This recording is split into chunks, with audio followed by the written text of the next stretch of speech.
I've always felt that the flower was, you might say, the face of nature. It was the voice of all nature in the flower. I mean, nature shows in other forms as well, but the flower is the most abstractly geometric and symmetric image, which goes to the source of all nature. And I had a feeling that by making the flower much larger than life, I was drawing more attention to that kind of almost mathematical connection. I do not usually crop the outside edges of the flower, but I think it's the kind of voice from the inside to the outside. In fact, many of the other images that I've dealt with have concerned interior forces, interiors of rooms, interiors of artist studios, interiors of caverns. That's a new series of paintings I'm working on now. But at one time I was interested in painting the facades of buildings in New York.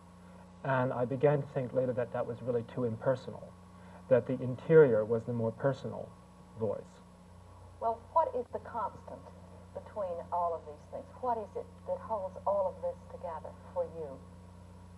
For me, I am the only connecting link. I have said that my style is my hand.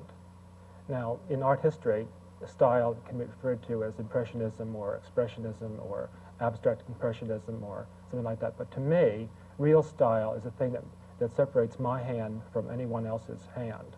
So that I have tried to work with images which really bring out my personal vulnerability through my hand.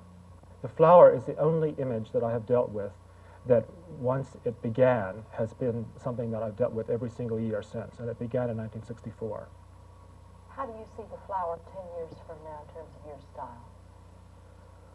Well, I really have done so much work with the flower that I'm going, if I continue with the flower, I'm going to have to find a new way of dealing with it. And I am now, in fact, starting close-up versions of the flower, going further and further into the flower.